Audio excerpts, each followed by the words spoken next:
Shetty, welcome back to Trash Man MMA. It's your boy, the Trash Man, and we're going over UFC 320, bro. It's taken me a while to get to this, bro. Dude, it took me an hour and a half to make like a fights to make video, bro. Whole thing got deleted like that. Pixie dust it doesn't exist anymore. So we're just gonna go with the recap. Nearly fucking 48-hour immediate reaction, bro. We're gonna get into it though, bro. Ankalaev versus Pereira. We'll start off top to bottom because I'm not gonna, fucking blue ball y'all. So Magomed Ankalaev versus Alex Pereira. Will they load in, please? Holy shit. We're back. Chat, we're so fucking back. Alex Pereira absolutely steams Magomed Ankalaev in round one within a minute. Within a minute.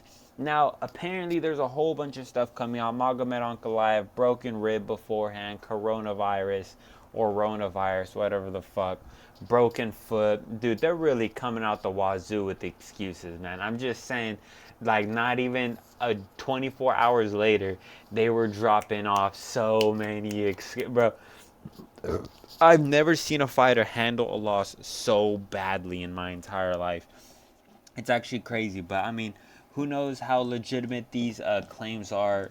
We never know unless they would have a trilogy, which I don't, you know, you don't give it to Magomed Ankalaev. Look, I'm just saying you don't give it to Magomed Ankalaev.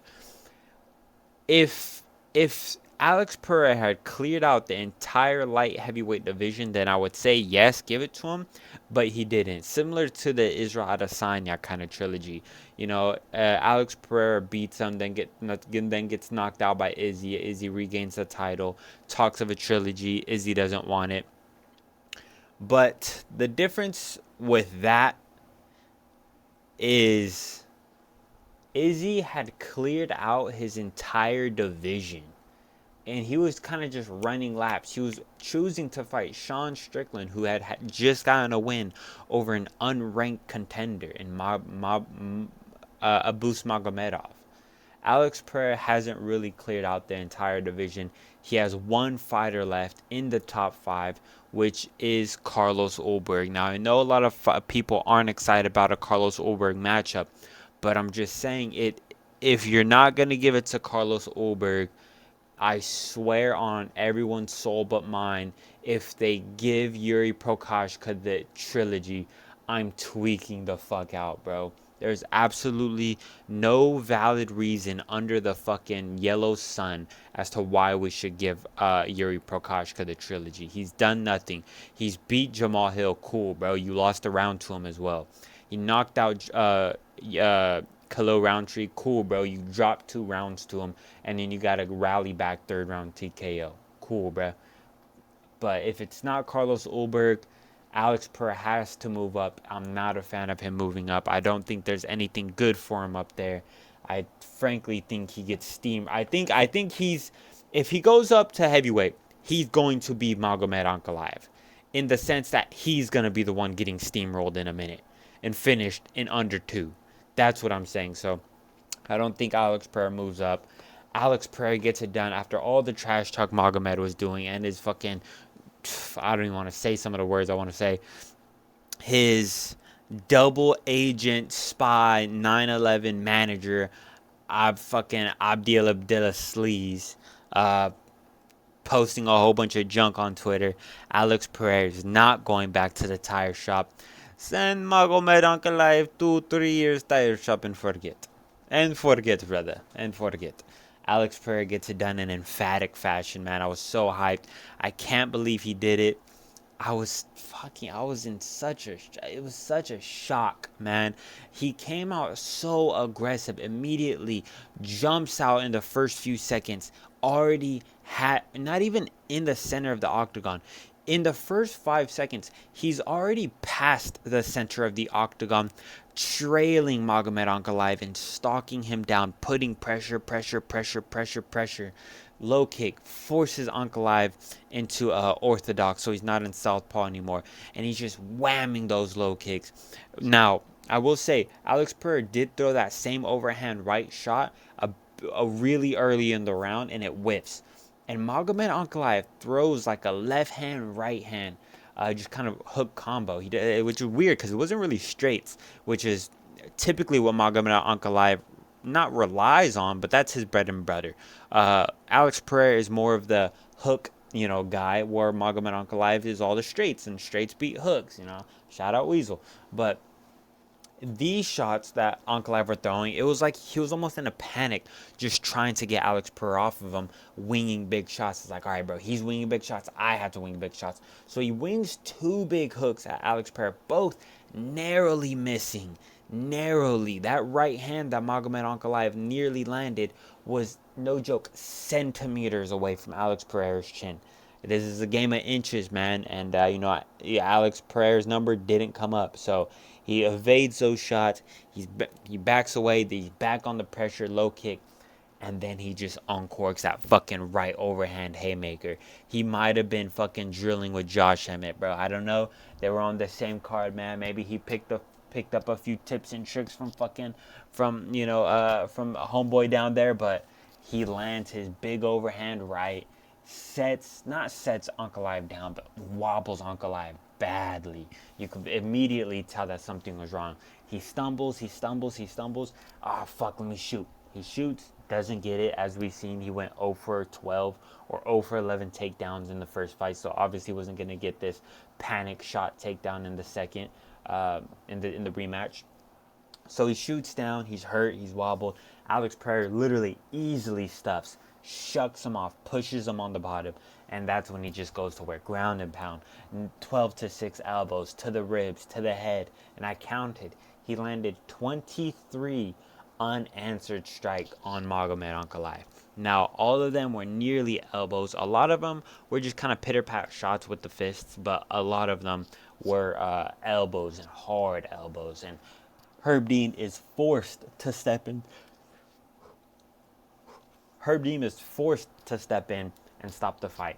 Holy shit, me and my family went crazy, bro. I just tell you that much. Alex Pereira, bro, it feels so right, dude. Have Alex Pereira back as a champion, man. It feels so good.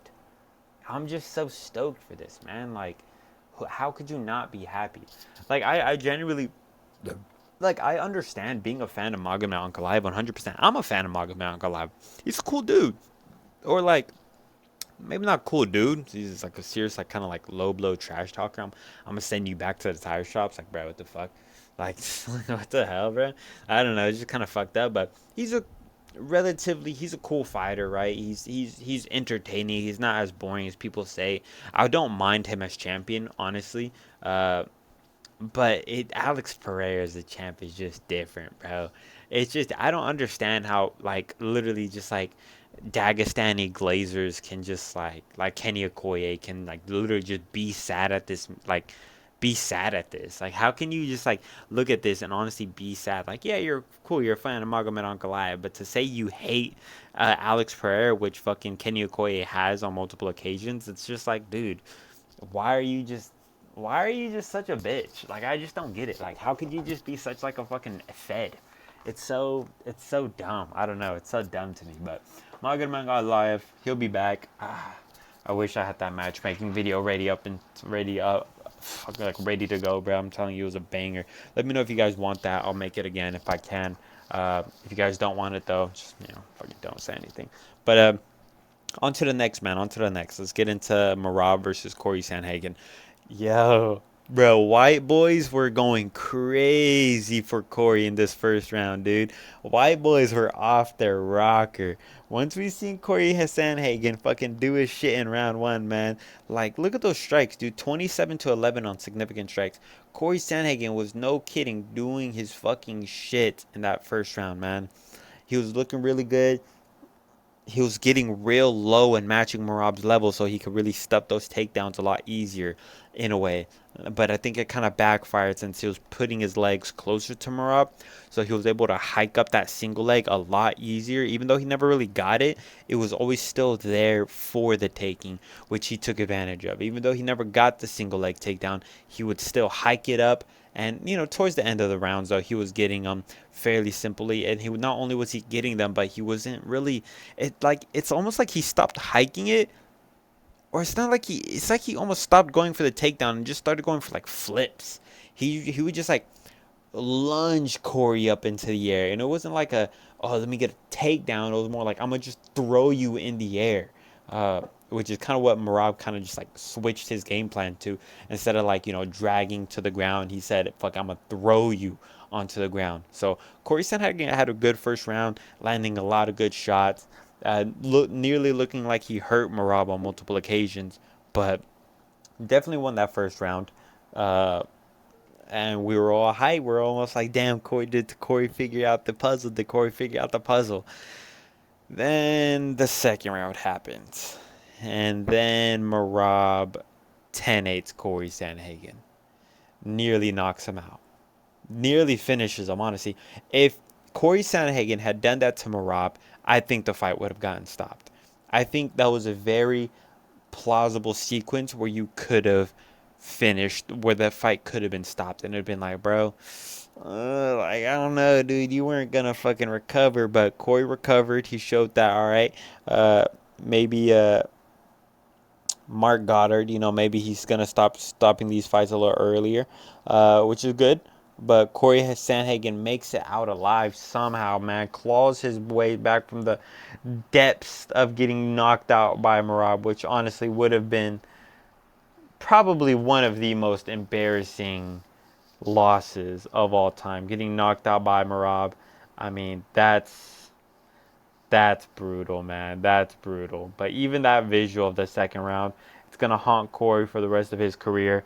Getting nearly dropped and rocked and finished by fucking Merab Dvalishvili, man. And then honestly, there's not much to go on the third, fourth, and fifth. It's a Merab fight. He did exactly what you think he did. Non-relenting pressure, piecing up Corey Sandhagen on the feet, honestly, which was surprising, honestly. The takedown threat was too much, and he would just hike up those single legs, and like I said, he would just not even try and take him down, but more so hoist him in the air and then fucking flop him to the ground like a fish, which was honestly an insane visual. I thought it was a close and competitive fight, not gonna lie. I thought Corey Sandhagen did win the first and the fourth. I honestly thought he won the third. Maybe I'm wrong. But I could have sworn it was either the third or the fourth round that I thought Corey Sandhagen won. But either way, I thought 48-47 in Merab. 49-46. I wouldn't be mad at that. But yeah, I think Merab. Well, I mean, undeniably, he's the bantamweight GOAT. And honestly, give him that fight in December. Dana White's like, I don't know, guys. I don't know, bro. Give him that fucking fight in December, bro. Even like it's not gonna be Umar. It's gonna be Peter Yan, bro. Honestly, nobody wants that fucking rematch. So just get it up and out the way. Get a December card with 3 title fights on it. Then we'll be okay with that pointless rematch where Peter Yan is just gonna get destroyed again, man. But Merab looked phenomenal. On to the next, Yuri Prokoshka versus Khalil Roundtree Jr. Now, honestly, people are going to say fight of all time, fight of the year. It really wasn't. The first 2 rounds were extremely just like anticlimactic. It was just kind of Khalil Roundtree just like piecing up Yuri, to be honest.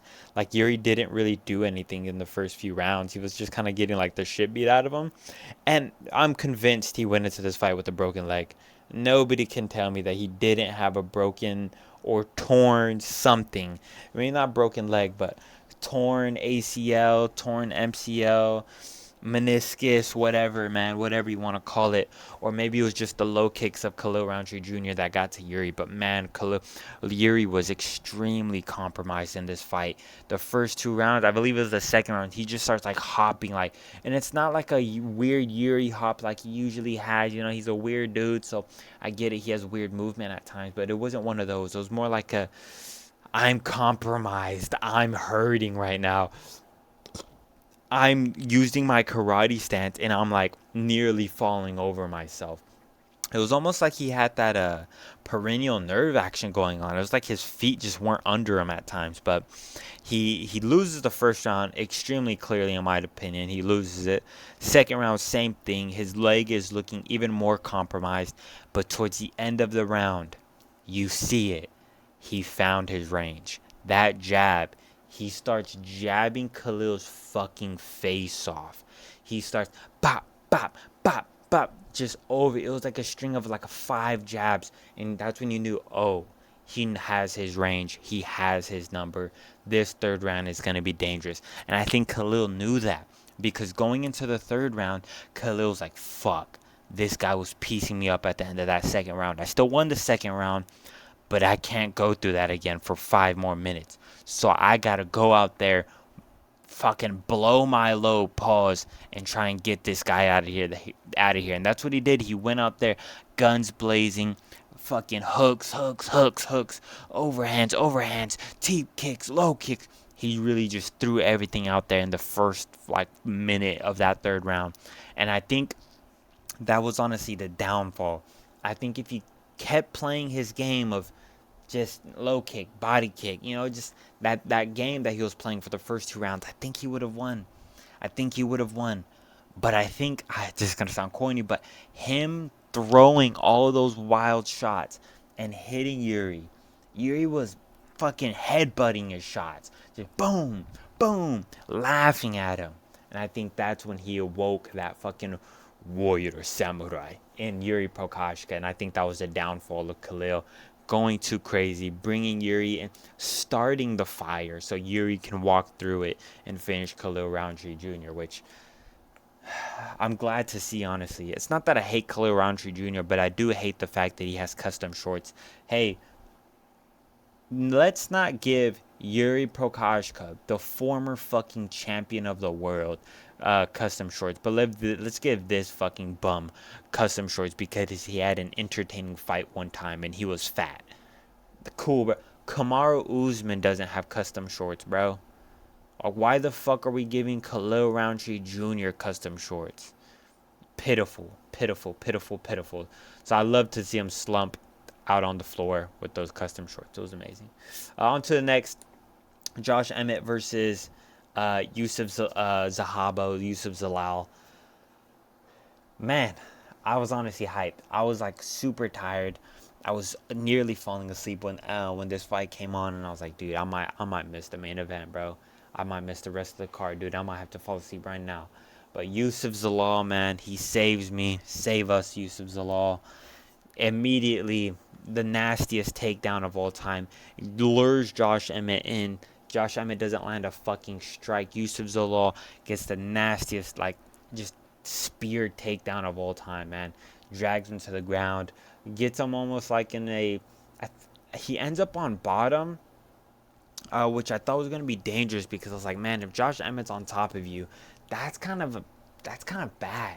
He's a really heavy-handed guy, and for a guy like that to have that much mass on you, which, because Josh Emmett's clearly bigger than Yusuf Zalal, to have that much mass on you, just like weighing you down with those fucking bricks in his hands, ground and pound, that would have been dangerous. But Yusuf Zalal did a good job from transitioning to a triangle choke to a armbar, and he gets the armbar by a verbal tap by Josh Emmett. So good, GG's Yusuf Zalal, man. He gets it done.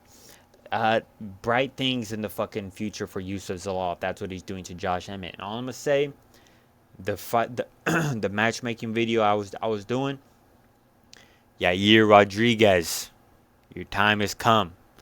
You're cooked, buddy. You're fucking cooked. You didn't want to fight. You didn't want to fight Diego Lopez. You didn't want to fight Gene Silva. I know you don't want to fight Arnold Allen. Yeah, bro. Have fun with Yusuf Zalal fucking wrangling you to sleep, bro. Brian Ortega can do it. Yusuf Zalal can do it better, bro. I'll tell you that much. So, just saying, Yair Rodriguez, you're on thin ice, buddy. On to the next. Abus Magomedov versus Joe Pyfer. Joe Pyfer gets it done, man. I believe he came out here with the point to prove. Just like I can grapple too. I can grapple. I'm not just a fucking body bag. I'm not just a fucking off-duty fucking cop. Like I can actually grapple in that bit. So I think that's what he went out there trying to do. Trying to, I guess, gas out Abus with the grappling, but I guess it backfired on him because Abus just reversed him and was able to get all the control, all the sub attempts. I believe he had a rear naked choke at one point, and Joe Pyfer himself was looking for a armbar. I forgot he gets a rear naked choke in the second, But I believe in the first round he's fishing for an arm bar. Not an arm bar, my apologies. An arm triangle. He's fishing for an arm triangle up against the fence. He's not able to get it. Abus, reverses him and is able to get, I believe, a rear naked choke attempt. Or maybe, I forget. I'm all fuzzy. But Joe Piper gets it done in the second round, man. Gets him down pretty early on. And he just gets that fucking, or does he get an armbar in the second round and then transitions to a rear naked choke? That might what it have been. That's probably what it was. Joe Piper, man, gets it done over a barely ranked Abus Magomedov. Newly ranked Joe Piper, number 15. Abus Magomedov kicked out of the rankings. And yeah, man, on to the next. Atabak Gautier versus Tristan Vines. Hey, bro. GG, Tristan Vines. I mean, we all knew what this was. Just a guy taking this on short notice just to get into the UFC, man. This is probably the worst fighter you can take on on short notice. I mean, look at this kid. He didn't do anything in this fight. He literally just ran away, failed a takedown, got kneed in the face, and then chucked on the ground. And I don't care, bro. Those elbows were hurting him, yeah, but that was more so that takedown was literally just Atabal Gautier using his forearms and throwing Tristan Vines on the floor. It was literally like a throwdown knockout. Because those follow-up shots were damn near unnecessary. Tristan Vines looked already out of it, man. But Atabal Gautier gets Tristan Vines, the newcomer. I'm not really a newcomer, though.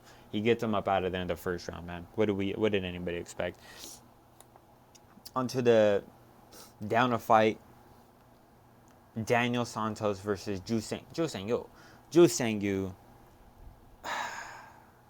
Bro, the only thing I have to say, bro, Ju Sang-yu, you're not Volkanovski, bro. You're not Volkanovski. You cannot back away from your opponents, drop your hands to your fucking waist, and extend your chin up all the way to the heavens, bro. Literally, like he was like cloud watching or something. He would put his chin so far up in the air and completely drop his hands. And after I was seeing that in the first round, I was like, man, this kid's gonna get knocked out, dude. I was literally saying to myself, I was like, dude, you're not Volkanovski. You can't do this. And even if you were, we've seen what happened to Volkanovski, and we see what happens to him now in his career. Motherfuckers are catching up on that, and they're checking him on the chin. And that's exactly what Daniel Santos did in the second round, man. He fucking just absolutely chin checks Ju Sang-yu, overhand right, puts it down. No, I think overhand left, honestly. Overhand left, gets Ju Sang-yu as he's kind of breaking away to his left, Daniel Santos' right. But Daniel Santos still able to cut him off, uncork that big overhand left, drop him, follow-up shots, traps his arms underneath them. It just, bop, bop. Kind of Diego Lopez versus one of Diego Lopez's early on opponents. It was kind of similar to that. Traps his arms underneath him, so he can't really do anything. And just pop, pop, pop, pop shots. Gets the TKO. But Ju Sang-yu was looking good, man. He was looking good, but he got out-controlled in the first, and he was kind of just showboating. But it was fun while it lasted, man. It was fun while it lasted. But Daniel Santos, Willie Cat, gets it done. Make weight, you fat fuck. On to the next. Patchy Mix versus Jacob Wiklax. Now, I thought Jacob won. I know a lot of people saying I had it for Patchy Mix. I didn't. I had this for Jacob. I thought he won the first and second round. Or was it the first and third round? No, I believe the third round he narrowly lost. Yeah, but I mean, this is one of those fights, like, yeah, sure, if you thought Patchy Mix won, then sure, you thought he won. But I mean, if you thought he won and he didn't, I better not hear you screaming at the high heavens talking about how he was robbed. Like, if you say Patchy Mix, oh, I thought he won. Sure, all right, you thought he won in passing. But if you go out of your way to, hey, man, Patchy Mix was robbed, man. Jacob Wiklax, yo, Patchy Mix was robbed, man. Like, shut up, bro. Shut up. He wasn't robbed. He did fucking nothing. Let's look at the stats. 13-5 on significant strikes. 31-25. 7-2 because this was mainly Patchy Mix just controlling Jacob. But cut Patchy Mix. I mean, he's on a 0-2 loss streak. Maybe give him one more fight. Maybe if you really just want to try one last thing. But shit, bro probably is in his head right now. Shit, Merab lost his 2 first fights in the UFC, man. I could do the same thing. I could beat the champ. That's probably what he's thinking in his head right now, dude. He's a fucking delusional fuck. He's so stiff. He's so slow. He's getting outstruck by a jiu-jitsu nerd. I mean, this is just all bad for Patchy Mix, man. His career and his future in the UFC is not looking bright. I'll say that much. On to the next. Edmund Shablazian versus Andre Muniz. This is just bound to happen, man. Andre Muniz is on like a fucking 5-fight loss streak. The only win that he has is by like split decision, and I thought that was a robbery. Edmund Shabazian, man, gets it done in the first round. At the end of the first round, might I add. And yeah, just gets him done. Uncorks a, I think, a left hook that kind of just sets Andre Muniz down, and just like he's just not built for it, man. He's not built to take that damage, and he's just taking too much damage. That when he gets hit with those shots, man, it's kind of just GG. You know, if you hit him with a flush shot, he's gonna sink down in his chair. And that's what happened, man. Edmund Shabazian hit him with the perfect shot, sunk him down in his chair, and just followed up and got him up out of there. So good stuff for Edmund Shabazian, man. Still looking good. Kid's got a bright future. He's literally only 27 years old. I mean, fuck, this kid's been in the UFC for so long, bro. But still got a long way to go. On to the early prelims, man. Puliana Soriano, Punahele Soriano versus Nikolay Varetnikov. I went Nikolay Varetnikov. I got it wrong, bro. I got it wrong, man. What can I say, man? I got it wrong, dude. Puliana Soriano just wrestle fucks him. Nikolay Varetnikov is... I should have known. He was like stupid. He kept spamming spinning elbows against his last fight, and then in this fight it was just spamming. Hold on, we are. In this fight, it was literally just spamming guillotine. I swear he threw up about 3-4 guillotines every round. It was so infuriating to watch. Some of them got close.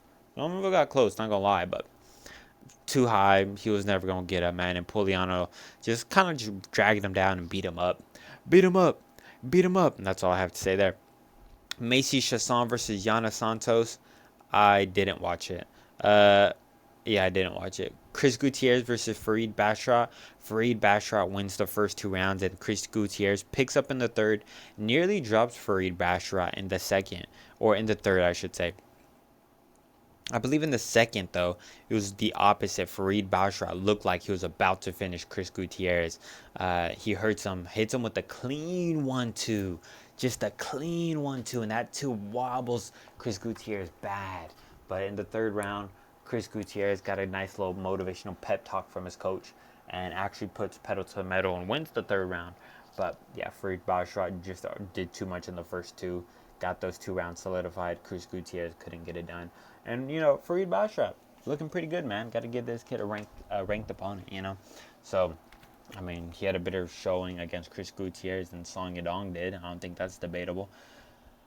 On to Razem Brahimaj versus Austin Vanderford. I also didn't watch this fight, but Razem Brahimaj gets the second round sub.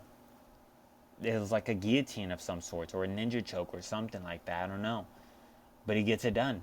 Austin Vanderford, the grappler, the boyfriend of that one hot girl, that one hot blondie. Razem Brahimaj gets it done over 3 bums in a row. Billy Ray Golf, Austin Vanderford, and that other fuck that lost to CM Punk, or beat CM Punk. Cool, bro. Veronica Hardy versus Brogdon Walker. I also didn't watch this fight. Veronica Hardy won the first 2 rounds, though, or so I heard, and nearly dropped the third round to Brogdon Walker. It looked like she was in some sort of submission at the end of the third. I forgot what it was. Maybe a guillotine, maybe a rear naked choke, maybe an arm triangle. One of those. It was one of those. But Veronica Hardy, she was hard in it. You know what I'm saying? She was hard in it. She kept her cool. She kept her she kept her composure, and she survived that third round to win a 29-28. Veronica Hardy. Overall, man, the main card was a 10 out of 10. Overall card, honestly, I was really falling asleep during a lot of these fights. This fight. Andre Muniz. Honestly, yeah, the rest of the card kind of brings it down to a 7 out of 10. So overall, 7 out of 10. Main card, 10 out of 10. Overall, went 8 and 6. Not my best, but for the year, I'm at 250 picks right and 150 picks wrong. So over the course of 400 fights, 250 right ain't too bad, but I need to be better. But I'll catch you on the next one. Let me know if you guys want me to make that fights to make video, or if you guys just want me to get directly into the Charles Oliveira and Mateus Gamrot fight night. But appreciate y'all for watching, man. Thank you all for the love. I see all the views that y'all got me on the recent video. Seen all the comments. Appreciate all the love, brother. I'll catch you on the next one, man. Peace.